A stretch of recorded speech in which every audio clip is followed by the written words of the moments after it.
الحمدللہ رب العالمین والعاقبۃ للمتقین والصلاة والسلام علی سید الانبیاء والمرسلین وعلی آلہ واصحابہ اجمعین، اما بعد، اعوذ باللہ من الشیطان الرجیم، بسم اللہ الرحمن الرحیم۔ یا ایہا الناس اعبدوا ربکم الذی خلقکم والذین من قبلکم لعلکم تتقون۔ آمنت باللہ صدق مولانا العظیم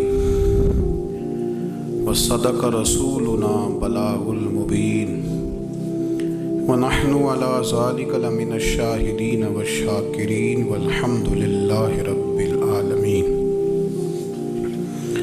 قال اللہ تبارک و تعالی فی شان حبیبہ مخبرا وامرا، ان اللہ وملائکتہ یصلون علی النبی یا ایہا الذین آمنوا صلوا علیہ وسلموا تسلیما۔ الصلاۃ والسلام علیک یا سیدی یا رسول اللہ وعلی آلک واصحابک یا سیدی یا حبیب اللہ۔ الصلاۃ والسلام علیک یا سیدی یا نبی اللہ وعلی آلک واصحابک یا سیدی یا نور اللہ۔ اللہم صلی علی سیدنا و مولانا محمد معدن الجود والکرم وآلہ وصحبہ وعطرتہ وبارک وسلم۔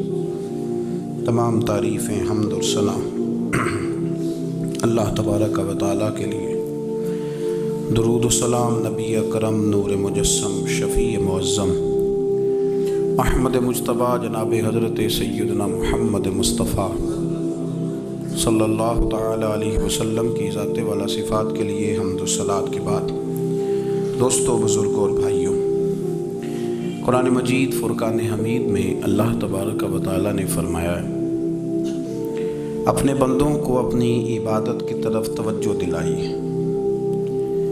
اپنے بندوں کے دلوں میں عبادت کا شوق، ذوق اور نظریہ پیدا فرمایا یا ایھا الناس اعبدوا ربکم الذی خلقکم، اے ایمان والو، اے لوگو،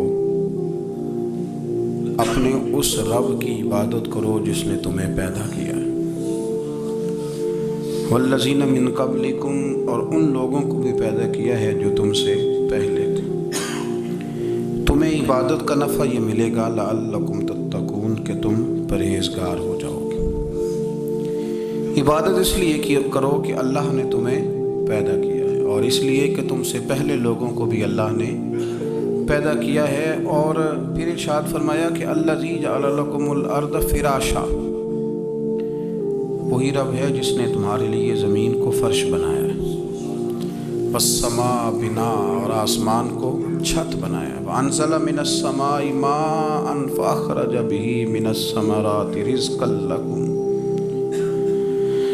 زمین کو فرش بنایا، آسمان کو چھت بنایا، پھر آسمان سے پانی برسایا جس کے ذریعے پھل نکالے، اور وہ بھی کسی اور کے لیے نہیں، رزقا لکم، تمہارے رزق کے لیے، وہ بھی تمہارے رزق کے لیے۔ یہ ساری نعمتیں تمہیں دی ہیں، اب فلا تجعلوا للہ اندادا، اب تم اللہ کے ساتھ کسی کو شریک نہ بناؤ، وانتم تعلمون، اور تم جانتے بھی ہو، تمہیں خبر بھی، تمہیں پتہ ہے کہ عبادت اللہ کی کرنی چاہیے، تمہیں پتہ ہے کہ نماز پڑھنی چاہیے، تم جانتے ہو کہ نوافل ادا کرنے چاہیے، تمہیں پتہ ہے کہ سجدے آنکھیں بند کر کے، جھوٹ کی زندگی جی کے، اپنے ساتھ بددیانتی کر کے، دھوکہ دے کے، اپنے آپ کو دائیں بائیں، اپنے آپ کو کہیں مصروف رکھ کے کچھ وقت ضائع تو کر لیتے ہو، پر تمہیں پتہ تو ہے نا کہ عبادت اللہ کی کرنی، تمہیں اس کی خبر ہے۔ فرمایا اس رب کی، دیکھیں نا، انسان پر اگر کوئی شخص نیکی کر دیتا ہے، احسان کر دیتا ہے، تو انسان اس کے سامنے پھر گردن نہیں اٹھا سکتا، یار یہ میرے مشکل وقت کا دوست ہے، اس نے میرے ساتھ نیکی کی ہے، کبھی بھی گردن نہیں اٹھائے گا، جھکا کے رکھے گا۔ تو اگر عام کوئی نیکی کر دے تو اس کے سامنے انسان کبھی گردن نہیں اٹھاتا، تو جو رب ساری نعمتیں عطا فرمائے، جو کہے کہ تیری تخلیق میں نے کی، تجھ سے پہلوں کو بھی پیدا میں نے کیا، تیرے لیے زمین کا بچھونا بھی میں نے بچھایا، آسمان کی چھت بھی میں نے لگائی، تیرے لیے زمین سے ساری اناج کو، پھل کو، کھیتیوں کو نکالا بھی تیرے لیے۔ اب تو اس طرح کر کہ تو میری عبادت کر، تو میری بارگاہ میں جھک جا۔ بہت سارے نشے لوگوں کو لگے ہوئے ہوتے ہیں، ہر آدمی کوئی نہ کوئی نشہ کرتا ہے، کوئی دولت کا کرتا ہے، کوئی شہرت کا کرتا ہے، کوئی اپنی تعریف کا نشہ کرتا ہے، دو چار لوگوں سے تعریف سن کے مطمئن ہو جاتا ہے۔ ناراض تو نہیں ہو گیا اس جملے سے؟ آپ کرتے ہیں لوگ دولت کا نشہ بھی۔ یہ جب نقصان ہوتا ہے تو بندے بیمار نہیں ہو جاتے؟ پیسے ڈوب جاتے ہیں تو لوگ بیمار نہیں ہو جاتے؟ تو اس کا مطلب یہ ہوتا ہے کہ نشہ ٹوٹ گیا ہے۔ اب بہک ہوئے ہیں نا تھوڑے سے تو کانپتے ہیں، تڑپتے ہیں، پریشان۔ نشہ ہی اسی طرح ہی کرتا ہے نا، نہیں ملتا تو پریشان ہوتا ہے۔ یہ سارے نشے ہیں، مختلف قسم کا نشہ۔ ہم مانتے نہیں اس بات کو، تسلیم نہیں کرتے، کیونکہ تسلیم کرنا بڑا مشکل کام ہے۔ اس کے لیے تو بڑی ساری چیزیں جو ہے وہ دبوچ کے اور بڑی سارے رستے پھلانگ کے آنا پڑتا ہے، تو بڑا مشکل ہے ماننا، ورنہ کرتے ہیں ہم، ہمارا مزاج ہے۔ یہ گھومنے پھرنے کا، دنیا دیکھنے کا بھی ایک نشہ ہے، یہ بہت ساری باتیں کرنے کا بھی ایک نشہ ہے، گپ شپ کا بھی ایک نشہ ہے۔ دو چار لوگوں کی جب تک پگڑیاں نہ کھول لیں، بعض لوگوں کو نیند نہیں آتی۔ یہ غیبت کا، چغلی کا، بددیانتی کا، یہ بھی ایک نشہ ہے۔ اس پر ملا رومی رحمۃ اللہ نے بڑا کلام لکھا ہے۔ وہ کہتے ہیں مانگ کے کھانے کا بھی نشہ ہے، مانگ کے کھانے کا بھی نشہ ہے۔ وہ کہتے ہیں کہ ایک بھیک مانگنے والی خاتون تھی، تو بادشاہ کے پاس بھیک مانگنے آئی، تو بادشاہ کو پسند آ گئی، اس نے شادی کر لی۔ اب اس کو عادت تھی بھیک مانگ کے کھانے کی، تو وہ کنیزوں سے کہا کرتی تھی کہ فٹافٹ نہ روٹی لے کے آیا کرو، میں 2-3 دفعہ مانگوں تو پھر لایا کرو، کیونکہ ایک نشہ ہے نا، تو میں مانگوں 2-4 دفعہ تو پھر۔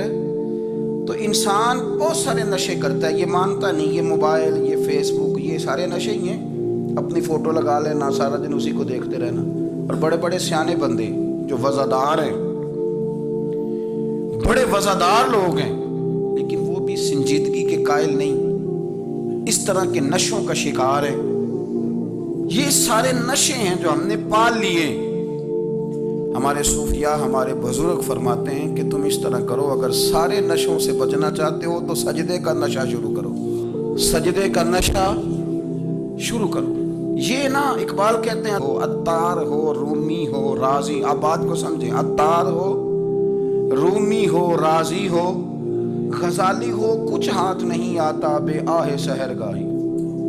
کہتے ہیں بہت بڑا صوفی ہو جیسے فرید الدین عطار تھے، بہت بڑا تصوف کا امام ہو جیسے امام غزالی تھے، بہت بڑا تفسیر کا استاد ہو جیسے امام رازی ہو، عطار ہو، رومی ہو، رازی ہو، غزالی ہو، پر کچھ ہاتھ نہیں آتا بے آہ سحر گاہی۔ اگر سویرے اٹھ کے روتا نہیں نا اللہ کی بارگاہ میں، اگر تہجد نہیں نہ پڑھتا، تو کچھ ہاتھ نہیں آتا بے آہ سحر گاہی۔ پھر اس کو کوئی چیز نصیب، میری بات کی سمجھ آ رہی ہے آپ حضرات؟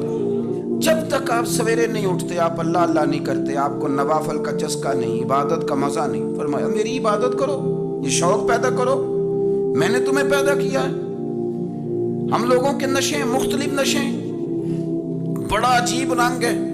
محفل کی صدارت کرنے والے بڑے پیر صاحب، بڑے القابات، بیچ میں سے بندہ تلاش کرنے سے بھی نہیں مل رہا، اتنے بڑے لقب ہیں اس کے، لیکن وہ ساج سنور کے 2.5 گھنٹے بیٹھا رہا محفل میں، اور نماز کا وقت آیا تو اس نے مختصر سی پڑھی، وہ نکل گیا، وہ ہلکے سے سجدے کیے۔ اتنا بڑا عشق رسول نعت کا، ہو کیا بات ہے، اور عشق رسول کا بہت بڑا پیغامبر، بہت بڑا مبلغ، اور بیچارہ سمجھ ہی نہیں سکا کہ اللہ کے رسول نے فرمایا تو نماز پڑھ میری آنکھیں ٹھنڈی ہو جائیں گی۔ تو یہ نشے کے عادی تو ہیں پر حقیقت کے قائل نہیں ہیں۔ یہ بس ٹھیک ہے، خوابوں کی دنیا میں لوگ زندہ ہیں، پر جن کو یہ جو نشہ تھا نا عبادت کا، یہ میرے رسول پاک کی چاہت ہے، یہ میرے نبی کریم علیہ السلام کی، آپ دیکھیں نا حضور مہینوں مہینوں جا کے غار حرا میں بیٹھتے تھے. کیا وہاں تبلیغ کرتے تھے؟ کوئی کتاب لکھتے تھے؟ رسول کریم علیہ السلام مہینہ مہینہ رہتے غار حرا میں. کوئی نہ مجھے دیکھے، کوئی نہ مجھے ملے. حضور یہاں کیا ہے؟ فرمایا میں اپنے رب کی عبادت کروں گا. نبی کریم علیہ السلام نے سجدوں کے ساتھ پتھروں اور پہاڑوں کو آباد کر دیا، سجدوں کے ساتھ. آپ کا سجدہ آپ کو بہت ساری چیزوں سے چھڑا لیتا ہے، یہ بہت ساری جگہوں سے جھکنے سے بچا لیتا ہے. صوفیاء اولیاء یہ کیا کرتے تھے؟ یہ سجدے کا ذوق ہی تو پیدا کرتے تھے. سجدے کا ذوق. شاہ عبد العزیز دباغ رحمۃ اللہ تعالی علیہ اپنے مریدوں سے فرمایا کرتے تھے کہ اگر تم پکے نمازی بن جاؤ نا، تہجد گزار ہو جاؤ، تو میرے پاس آنا جانا چھوڑ دینا.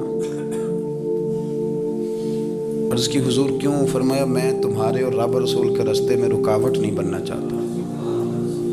اب میرا مقصود ہے تمہیں وہاں تک پہنچانا. جب پہنچ گئے تو پھر میری ضرورت ختم ہو گئی. ہاں کبھی وسوسہ آئے، شک پیدا ہو، تکلیف ہو تو آنا، ورنہ میں نہیں چاہتا کہ میں رکاوٹ بنا رہوں. تم اللہ اللہ کرو، اس مالک کو راضی کرو. میرے رسول پاک علیہ وسلم نے فرمایا بندہ اللہ کے سب سے قریب اس وقت ہوتا ہے جب وہ سجدے کی حالت میں ہوتا ہے. کس کے قریب ہوتا ہے؟ اللہ کے سب سے قریب ہوتا ہے. وہ بڑا نیڑے ہے رب کے، بڑا قریب ہے، اس لیے کہ وہ حالت سجدہ میں. وہ جب سجدے کرتا ہے نا، اس کی بارگاہ میں جب جھک جاتا ہے. آپ ذرا سجدے کی کیفیت دیکھیں نا. زبان بھی یہاں ہے، آنکھ بھی یہاں ہے، کان بھی، عقل بھی ساری، اس نے سارا کچھ رکھ دیا سجدے میں. آپ وہ کبھی پیچھے جائیں تو دیہاتوں میں کہا جاتا تھا ناک سے نکیریں نکالو. بہت بڑی سزا ہوتی تھی نا، ناک سے نکیریں نکالو، بڑی سزا ہوتی تھی. تو اس نے کہا مالک مجھے کسی نے کہا نہیں، پر دیکھنا میں نے رکھ دی ساری عقل سجدے میں، اور رکھ کے کہا کیا؟ سبحان ربی یا اللہ، اللہ میں پست ہوں تو اعلیٰ ہے، اللہ تو میرا رب ہے اور تو سب سے اعلیٰ. اتنا. اور فرمایا جب یہ اس کیفیت میں ہوتا ہے تو پھر یہ اپنے رب کے قریب ہوتا ہے. کثرت عبادت، نوافل. ہمارے ہاں عمرے کی قرآن اندازی محفلوں پہ ہونے لگ گئی ہے، حالانکہ حدیث سے ثابت نہیں. میں دوستوں سے کہتا ہوں جائز ہے، کرنی چاہیے. عمرے کی قرآن اندازی جائز ہے، پر کسی حدیث میں نہیں آئی کہ قرآن اندازی کرو عمرہ کرو. حدیث میں قرآن اندازی یہ آئی ہے کہ نبی پاک علیہ السلام نے فرمایا تمہیں پتہ چل جائے نا پہلی صف کا ثواب کتنا ہے، تم قرآن اندازی کرو. عمرے کی قرآن اندازی کا تو پوسٹر چھپتا ہے، تو یہ والی قرآن اندازی کب ہونی ہے؟ ہونی چاہیے کہ نہیں؟ حضور نے فرمایا تمہیں پتہ چلے کہ اس کا ثواب کتنا، تو تم قرآن اندازی کرو، تم قرآن ڈالو. جب آپ نماز پڑھ رہے ہوتے ہیں، جب آپ کا مصلی آباد ہوتا ہے. صلاح الدین ایوبی ایک بزرگ سے ملاقات ہو گئی، بیت المقدس پر قبضہ تھا عیسائیوں کا. تو صلاح الدین بڑے پریشان تھے. بابا جی کہنے لگے پتر کیا ہوا؟ کہنے لگے حضور پتہ چلا ہے دشمن کے 2 بحری بیڑے اسلحہ لے کے آ رہے ہیں. مسلمان پہلے ہی کمزور ہیں، اور اب اگر 2 بحری بیڑے اور آ گئے تو حضور مسئلہ بن جائے گا. تو میں پریشان ہوں کہ کس طرح یہ کم مسئلے والی ہماری فوج ہے کیسے مقابلہ کرے گی. تو بابا جی کہنے لگے پتر اس طرح کرنا، آج رات تو بھی دعا کرنا اور میں بھی کروں گا، تو بھی دعا کرنا. آپ ناراض نہ ہونا، ہم تو پیروں والے ہیں، ہم تو پیروں کے نوکر غلام ہیں، ہمارا تو گزارا ہی نہیں، ہمیں تو ملتا ہے سارا کچھ وہاں سے. پر میرا سوال یہ ہے کہ تعویذ لینے جاتے ہو نفل کیوں نہیں پڑھتے؟ رات اللہ اللہ کیوں نہیں کرتے؟ یہ بھی تو ہمارے بزرگوں کا ہی طریقہ ہے، انہوں نے تو ہمیں سکھایا ہے. صلاح الدین ایوبی سے بزرگوں نے کہا کہ رات آج نا اللہ اللہ کرنا، تو میں تیرے لیے دعا کروں گا، تو بھی دعا کرنا. تو بندہ جب دکھی ہوتا ہے تو سجدہ کرتا ہے، تو پھر ہی تو مصلی بھیگ جاتا ہے، پھر ہی تو مزہ آتا ہے. سکھی بندہ تو کعبے جا کے نہیں روتا. دکھی تھے، تکلیف تھی، تو سر رکھا سجدے میں تو تڑپ گئے. اور وہ بابا جی کہتے ہیں میں مسجد آیا تو صلاح الدین چیخے مار کے رو رہا تھا اور کہہ رہا تھا مالک میں کوئی اپنی شان کے لیے تو نہیں نہ لڑ رہا، اللہ کو میں کوئی قبضوں کے لیے تو نہیں لڑ رہا، مالک تیرے لیے لڑ رہا ہوں، مجھے بے آبرو نہ کرنا، میری مدد فرمانا. کہتے ہیں میں آیا تھا کہ مسجد میں دعا کروں گا، پر صلاح الدین ایوبی کو روتے دیکھا تو میں لوٹ گیا۔ تو سویرے صلاح الدین ملے تو بڑے خوش تھے۔ میں نے کہا پتر کیا ہوا؟ کہنے لگے حضور وہ بحری بیڑے دو آ رہے تھے نا اسلحہ لے کے، دونوں ڈوب گئے پانی میں ڈوب گئے۔ تو بابا جی کہنے لگے صلاح الدین وہ پانی میں نہیں ڈوبے، وہ تیرے آنسوؤں میں ڈوب گئے، وہ غرق ہو گئے۔ وہ جو تو نے مسلح بات کیا تو وہ تیرے آنسوؤں میں ڈوب گئے، وہ غرق ہو گئے، وہ تباہ، اتنے قیمتی تھے تیرے آنسو کے بہا لے گئے دشمن کے بحری بیڑوں کو۔ میرے بھائی ٹھیک ہو گیا جی، میرے عزیز سمجھ لیں اس بات کو ہمیشہ کے لیے، اور اس پر غور کر لیں اچھے طریقے سے کہ میرے رسول کریم سید عالم صلی اللہ علیہ وسلم نے نا ہماری توجہ دلائی، حضور نے ہمیں بتلایا، ہمارا ذوق بڑھایا عبادت کی طرف۔ ایک صحابی تھے حضرت ابو فاطمہ رضی اللہ تعالیٰ عنہ، یہ ترمذی شریف کی حدیث ہے۔ نبی پاک علیہ السلام نے فرمایا ابو فاطمہ قیامت کے دن مجھ سے جلدی ملنا چاہتے ہو کہ دیر کے ساتھ؟ تو کہنے لگے حضور کون ہوگا جو دیر سے ملنا چاہے گا؟ ہم نے تو جان دے دی وعدہ دیدار پر۔ اعلیٰ حضرت فرماتے ہیں جان دے دی وعدہ اور نقد اپنا دام ہو ہی جائے گا۔ مجھے لگتا ہے کہ یہ سودا نقد و نقد ہو جانا ہے، چونکہ ہم نے جان دے دی وعدہ دیدار پر۔ آپ نے وعدہ کیا تھا کہ مریں گے تو پھر زیارت ہوگی، تو مر گئے ہم زیارت کی خاطر۔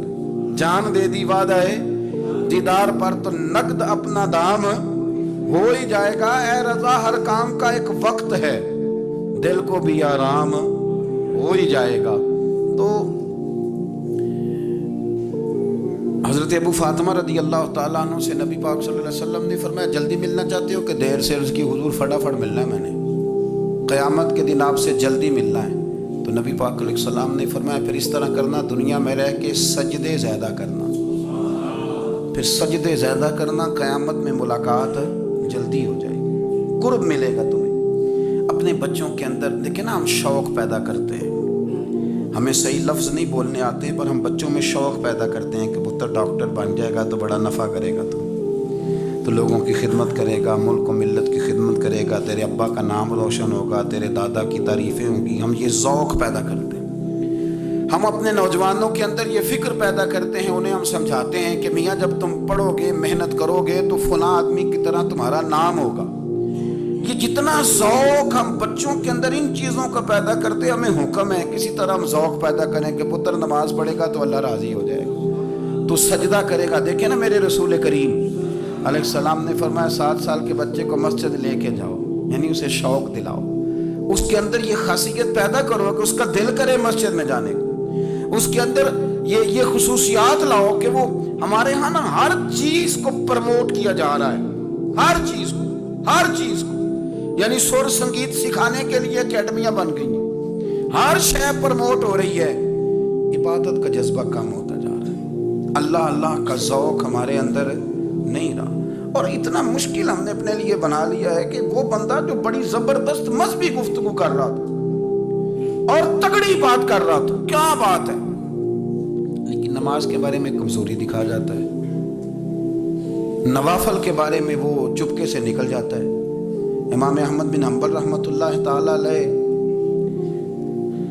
مسند امام احمد بن حنبل 14 جلدوں میں ہے مارکیٹ میں، اور مجھے تو خیر پسندی بڑی ہے، میں نے تو کئی دفعہ پڑھی ہے، اور کیا بات ہے امام احمد بن حنبل کی، کیسے تگڑے قسم کے محدث تھے اور اللہ نے کتنا انہیں اعزاز عطا فرمایا ہوا تھا۔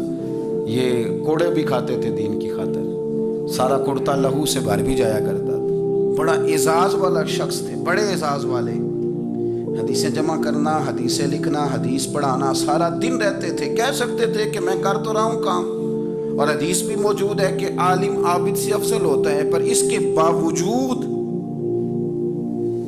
امام احمد بن حنبل رحمۃ اللہ علیہ 300 نفل فرض نمازوں کے علاوہ پڑھا کرتے تھے، 300 نوافل روز پڑھا کرتے تھے۔ ان کے بیٹے نے کہا ابا جی مکان خریدنا ہے تو کچھ جگہ کہاں کر کے لوں، بہت ساری آبادیاں، تو فرمایا پتر وہاں لینا جہاں مسجد قریب ہو۔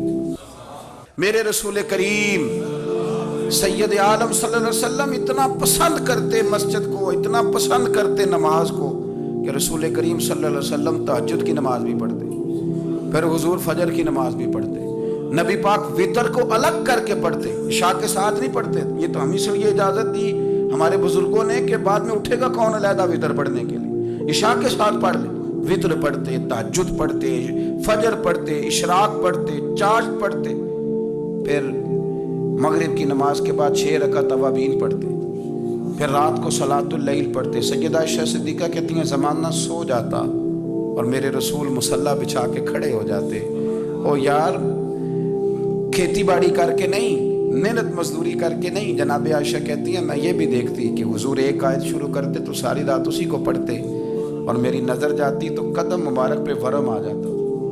یار نماز پڑھ پڑھ کے، اتنی مشقت کر کے، اتنی جد و جہد کر کے ورم آ گیا، یا رسول اللہ اتنی محنت کیوں کرتے ہو؟ فرمایا افلا اکون عبدا شکورا، کیا میں اپنے رب کا شکر گزار بندہ نہ بنوں؟ صحابہ کا ذوق عبادتوں کا، ریاضتوں کا، تلاوتوں کا، طبیعت ہے ان کی، وہ ایک دوسرے کو، حضرت مولا علی شیر خدا کرم اللہ تعالی وجہہ الکریم کے زمانے میں روم کے بادشاہ نے کہا یار یہ مسلمانوں کا پتہ تو کرو، یہ آخر کیوں اتنے زیادہ مجاہد ہیں؟ اس زمانے میں جاسوس بھیجنے کا مزاج تھا، اب تو جاسوس پکڑا جاتا ہے، اب تو جاسوس ہے، اور جاسوسی کا شوق ویسے آج بھی ہے۔ عرض کروں تھوڑی سی بات اس عنوان سے، پتہ ہے کیا ہمارا مسئلہ ہے؟ ہم جہاں جاتے ہیں نا وہاں تھوڑی خوشبو سونگنے کی کوشش کرتے ہیں، وہ کیا ہے تو یہ کیا ہے تو ادھر کیا ہے تو تھوڑا سا ادھر کیا ہے۔ میرے رسول پاک پڑھیے درود شریف، سارے پڑھیے ذرا زور سے، صلی اللہ تعالی۔ نبی پاک علیہ السلام نے فرمایا جاسوسی نہ کرنا ورنہ تم بندوں کو خراب کر دو، اور فرمایا اس طرح نہ ہو کہ تم کسی کے آپ کھول نہ نکلو تو تمہارے پہلے کھول جائیں۔ یہ جو ذوق ہے نا یہ ختم کریں، چھوڑیں، مطلب آپ کس چکر میں پڑے ہوئے ہیں؟ اتنی زیادہ توجہ کرنے کی کیا ضرورت ہے؟ انہیں کام سے کام رکھیں، اس میں بندہ تھوڑا سا نا آسان رہتا ہے۔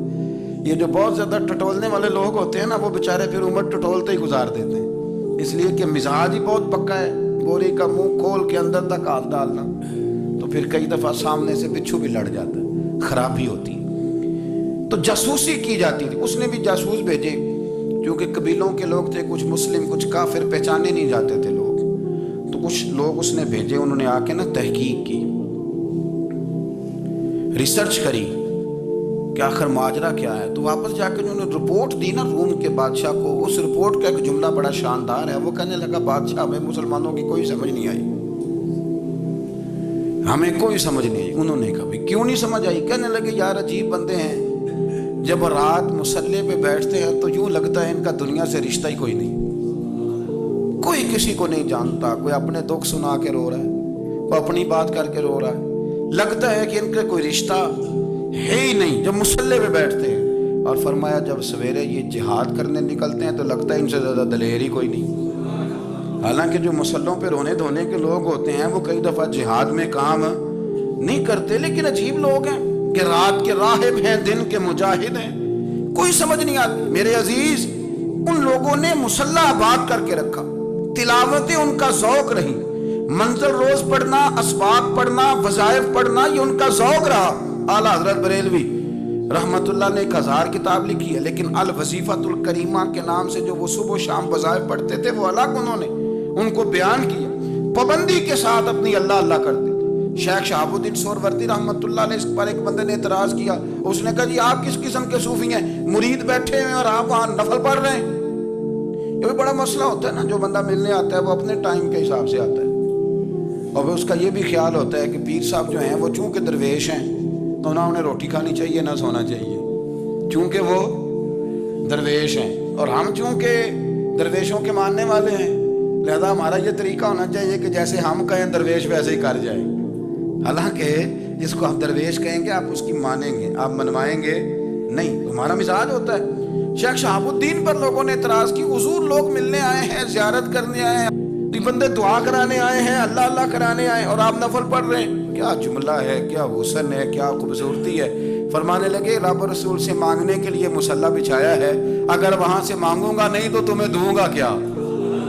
پہلے مجھے کچھ لے تو لینے دو، اگر میرے پلے کچھ ہے ہوگی تو آگے دوں گا نا، تو میں مانگنے گیا تھا کہ یا اللہ دے تیرے بندے لینے آئے، دے تو میں کچھ لوں گا تو آگے دوں گا نا، لیکن ہمارا یہ سٹیٹس، یہ مزاج، یہ شعور نہیں ہے۔ گپیں، کہانیاں، داستانیں، گفتگو، خطابت، واز، کیا بات، لیکن اگر کچھ کرنے کا کام ہو تو وہ نہیں ہم سے ہوتا۔ میرے نبی کریم علیہ الصلوۃ والسلام نے مصلی سے دل لگانے کا درس دیا، حضور نے توجہ دلائی۔ صحابہ اس ذوق کے حامل لوگ تھے، وہ کوشش کرتے تھے۔ جناب صدیق اکبر رضی اللہ تعالیٰ عنہ کا عبادت کا مزاج ہمیشہ قائم رہا۔ حضرت عمر فاروق ساری رات اللہ کے حضور کھڑے رہے۔ حضرت عثمان غنی رضی اللہ تعالیٰ عنہ عشاء کی نماز پڑھ کے 2 رکعتوں کی نیت باندھتے تھے، 15 سپارے پہلی رکعت میں پڑھ دیتے تھے اور 15 سپارے قرآن مجید کے دوسری رکعت میں پڑھ دیتے تھے۔ آپ نے نا حضرت عمر فاروق کے وصال کے بعد ان کی ایک بیوہ سے نکاح کیا،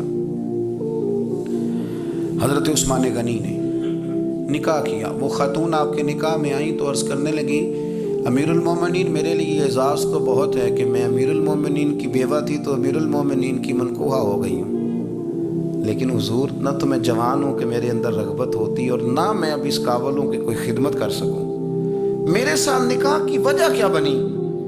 تو عثمان غنی رو پڑے، فرمانے لگے میں نے عمر فاروق کو مسجد میں اپنے رب سے ڈرتے ہوئے دیکھا ہے، میں نے اسے روتے ہوئے دیکھا ہے، عدل کرتے دیکھا ہے، انصاف کرتے دیکھا ہے، امت کی خیر خواہی کرتے دیکھا۔ تمہارے ساتھ نکاح اس لیے کیا ہے کہ تم مجھے یہ بتاؤ کہ عمر فاروق گھر کے اندر اپنے رب کو کیسے راضی کرتے تھے، گھر کے اندر کیسے راضی کرتے تھے، وہ طریقے بتلاؤ، تم بتاتی جانا اور میں بھی اسی طرح گھر میں عبادت کروں۔ میرے رسول کریم علیہ الصلوۃ والسلام نے ارشاد فرمایا، حضور فرمانے لگے جس گھر میں اللہ کا ذکر ہوتا ہے وہ گھر زندوں کا ہے، اور جس گھر میں رب کریم کا ذکر نہیں ہوتا وہ گھر زندوں کا نہیں ہے۔ گھر نا ہم نا کتابوں میں پڑھتے ہیں کہ ایک بزرگ کہتے ہیں، حضرت فضیل بن عیاض کہتے ہیں کہ میں ایک گلی سے گزر رہا تھا تو گھر کے اندر کسی قاری صاحب نے قرآن کی آیت پڑھ دی، وَلِمَنْ خَافَ مَقَامَ رَبِّهِ جَنَّتَانِ، میں تے میرے کانوں سے ٹکرائی تو اللہ نے میری کایا ہی پلٹ دی، میں توبہ کر گیا۔ اب گھر کے اندر سے آواز آئے تو صحیح نہ تلاوت کی، پر اندر سے آواز آتی نہیں، یا ڈیک بجنے کی آواز آتی ہے، یا ٹی وی چلنے کی آواز آتی ہے، یا دھوم مچانے کی آواز آتی ہے۔ عبادت کا وہ جو خاص شوق تھا، وہ جو حسن تھا، وہ جو توانائی تھی، وہ جو بات تھی۔ ایک جگہ پہ ہم بیٹھے تھے تو وہاں ایک صاحب آئے اور انہوں نے آتے ہی کہا کہ مہربانی کریں ذرا مجھے مصلی دے دیں، میرے نہ کچھ نفل رہ گئے۔ تو میں نے وضو کر لیا تو کوئی مصلی مل جائے، مصلی انہیں دے دیا گیا، وہ مصلی لے کے چلے گئے تو پیچھے ایک صاحب نے تبصرہ کیا، کہنے نے کتنا ریاکار بندہ ہے، لوگوں کو دکھا رہا ہے کہ میں نفل پڑھتا ہوں، ہے کو بات کرنے والی۔ میں نے اسے کہا، میں نے کہا تو مہربانی کرنا اس طرح کی ریاکاری تو بھی کر، پکڑ مصلی اور جا تو بھی تھوڑی ریاکاری کر کے آ، اٹھ ذرا شکر کر، کوئی یہ ریاکار بھی ملا ہے، کوئی نفل پڑھ کے ریاکاری کر رہا ہے۔ اللہ کا میں کہتا ہوں کو پڑھے تو صحیح نہ یار، یہ کوئی دور ہے نفل پڑھنے کا، اس میں تو لوگوں کا مزاج ہی نہیں، طبیعت ہی نہیں۔ میں نے کہا چل مہربانی کر یہ لے مصلی اور تو بھی جا تھوڑی سی ریاکاری کرو تو صحیح نا، مزاج ہی نہیں، ذوق۔ جمعے کی نماز پڑھ کے یوں دنیا بھاگتی ہے، او ہو پتہ نہیں کون سی پیچھے آگ تھی جو بجھائی جائے گی، اور آج تک لوگ مسئلہ پوچھ رہے ہیں کہ جمعے کی بعد والی سنتیں کتنی ہوتی ہیں۔ میں نے کہا کتنے سال ہو گئے جمعہ پڑھتے، کتنے سال ہو گئے، ابھی تک سنتوں کا نہیں پتہ، ابھی تک نے علم کے پہلے کتنی رکھتے ہیں اور بعد میں کتنی رکھتے ہیں۔ فجر کی سنتیں کب پڑھنی چاہیے، سنو فجر کی سنتوں کے بارے میں۔ میرے رسول کریم سید عالم صلی اللہ تعالیٰ علیہ وسلم سے ایک صحابی نے پوچھا تھا، حضور میری فجر کی سنتیں رہ گئیں یا رہ جاتی ہیں تو حکم کیا ہے، کیا انداز ہے حضور کا؟ بخاری مسلم کے لفظ سنو، حضور سید عالم صلی اللہ علیہ وسلم فرمانے لگے، اس نے کیا پوچھا تھا، حضور جواب کیا دیتے؟ فرمایا فجر کی سنتیں کبھی نہ چھوڑنا، فجر کی پہلی 2 سنتیں کبھی نہ چھوڑنا۔ یا رسول اللہ صلی اللہ تعالیٰ علیہ وسلم میری رہ گئی ہیں، رہ جاتی ہیں، فرمایا فجر کی 2 سنتیں نہ چھوڑنا، فرمایا فجر کی پہلی 2 سنتیں مجھے دنیا اور دنیا کے اندر جو کچھ ہے وہ سب سے زیادہ پیاری ہے۔ فجر کی 2 سنتیں دنیا اور دنیا میں جو کچھ ہے مجھے وہ سب سے زیادہ پیاری ہیں، اس لیے فجر کی سنتیں نہ چھوڑنا۔ اپنا ذوق، اپنی طبیعت، ہم نے نا ذوق غلط بنا لیا ہے۔ اگر 20 بندے کہہ بھی دیں گے تو نے بڑی شاندار تلاوت کیا تو کیا اس سے بنے گا؟ 100 بندہ کہہ بھی دے تیری کیا بات ہے، کیا بات ہے نعت خاں کی، کیا بات ہے علامہ صاحب کی، پیر صاحب کی، پیر مہر علی شاہ صاحب رحمت اللہ علیہ، آپ تشریف فرماتے تو آپ کے ایک ہی بیٹے بابو جی جن کو کہا جاتا ہے، جس دن صاحبزادے پیدا ہوئے تو خادم نہ وہاں سے نکلا. ان لوگوں کے شوق اور طرح کے تھے نا، تو ان کی توجہ بھی اپنے شوق کی طرف رہتی. تو خادم نکلا اندر سے، پیر صاحب مبارک ہو، پیر صاحب مبارک ہو، پیر صاحب مبارک ہو، پیر صاحب مبارک ہو، شور کر رہا ہے. تو پیر صاحب کو وجد ہو گیا، اللہ اکبر اللہ اکبر اللہ. وہ کیا ہوا؟